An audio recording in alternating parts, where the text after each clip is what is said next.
Do you know how French fries are made in a factory, and on top of how spicy French fries are made, French fries are a fairly common snack in daily life. This video will tell you how the production method of making spicy French fries works.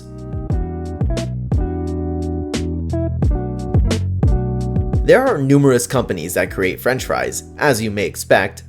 First, the potatoes are brought into the production unit, and each truck passes a scale that measures the quantity of potatoes before entering the factory. The grower is paid according to what the quantity of tons they bring in, and a record of this is maintained. To grade potatoes for quality and color, a sample is taken from each load.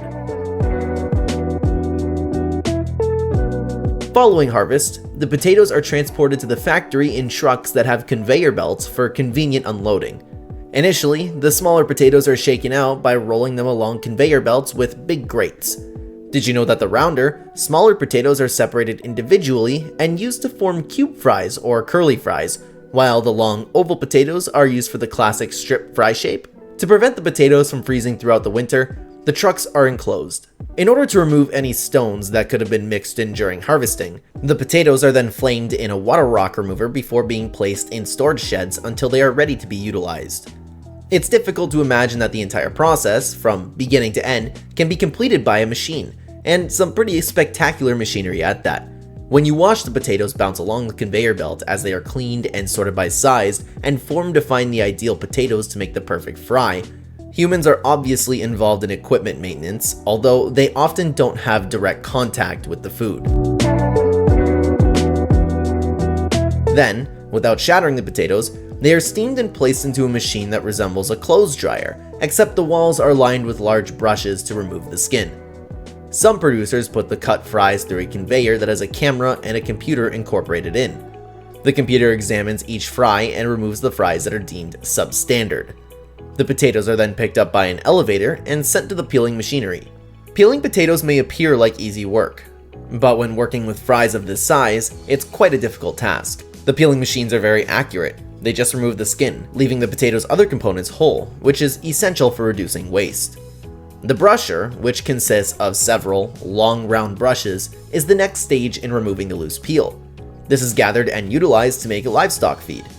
The next step is trimming, which entails getting rid of any black areas, bruising, and parts that haven't been peeled. Potatoes with significant flaws, or those that have been sunburned or windburned, are not permitted to pass through the processing line, and to make sure everything is spotless, it's time for another wash after they've been peeled. This time, the water will contain a small amount of chlorine along with some other harmless chemicals. Proceeding to the cutting machines after the potatoes have been peeled, here, the potatoes are cut into a recognizable fry shape. Before being sent to the strip cutter, the potatoes were placed in enormous holding tanks that were filled with water. There are two varieties, crinkle cut and straight cut fries. The potatoes are forced through a water gun and a cross-hatch of knives to create the square shape for the straight cuts. Because it guarantees that the fries cook properly and acquire a crispy on the surface and soft on the inside texture, precision that produces uniform size and shape is crucial. It is made possible by these crazy cutting devices known as water knives, which literally shoot potatoes at 60 to 70 miles per hour through jets of high-pressed water to cut them into perfectly uniform fries. All of the slivers, thin slices, and nubins that do not fit the conventional length or size requirements are separated after the potatoes are cut into strips and utilized to make one of the various byproducts, such as hash browns. After being cut, the fries are sent to a machine that detects and eliminates any remaining flaws before being set to the blanchers. These long, cylindrical containers are filled with 82 degrees Celsius water. Depending on the season, the fries remain in the blancher for a few minutes. This eliminates extra carbohydrates and stops enzyme action. The blancher helps keep the sugar level constant at all times to guarantee that the fries have a consistent texture and color, because the starch in potatoes gradually transforms into sugar while being stored. Depending on the variety of potato, each fry is par fried for 1.5 to 5 minutes. Some companies use a combination of sugar and sodium acid to give some of their fries a particular treatment. While the sodium acid pyrophosphate prevents the fries from turning an odd gray shade after a fast boil, the sugar helps them give that delicious golden color when they are fried. After they are cut into those recognizable fry shapes, they go on to the next step, boiling. The fries then go into the fryer and are only partially fried. The oil used is a unique combination of hydrogenated soybean and canola corn oils, which seals in the flavor and crispiness halfway through without frying them through. The oil used to submerge the dried potato strips is heated to a temperature of 325 degrees Fahrenheit to 375 degrees Fahrenheit, 163 degrees Celsius to 190 degrees Celsius. The water in the potatoes quickly evaporates due to the high temperature, giving them the beloved crispy outside and fluffy within. Why boil fries before frying them? The answer is simple. To make sure that when they are finally placed in the fryer, they are soft on the inside and crispy on the exterior. It is also free of trans fats and cholesterol, which is beneficial for everyone who watches that kind of content. After the fries are half fried, they are allowed to air dry for 5 to 10 minutes to remove any remaining oil. This is where things start to get really interesting. The fries are moved to a seasoning drum after they are perfectly brown.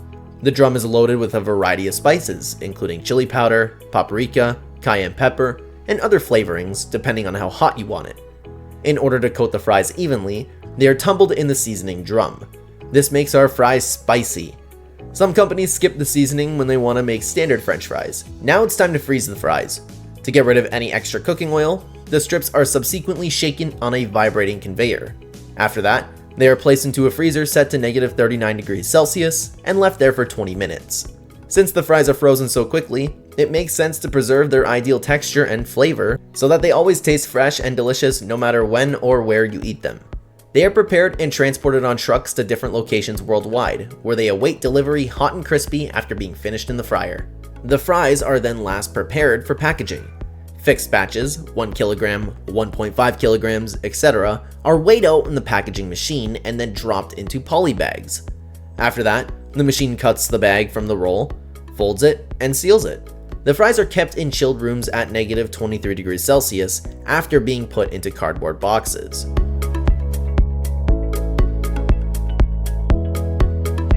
In factories, the French fry making process is nearly entirely automated. Only while trimming and inspecting do human hands come into contact with them. The fries are seasoned and packaged after being fried at a higher temperature, which gives them the ultimate crispy texture that we all love. Accurate seasoning machines are used in factories to ensure that every fry is perfectly coated, and they are then packaged and sent to your favorite grocery store or fast food restaurant, so remember that the next time you bite into a delicious meal.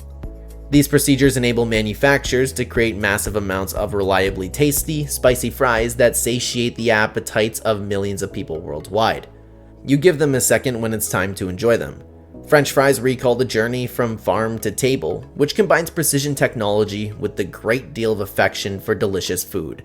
Thank you for watching, and don't forget to like, subscribe, and hit that bell for more delicious insights. Until next time, keep eating.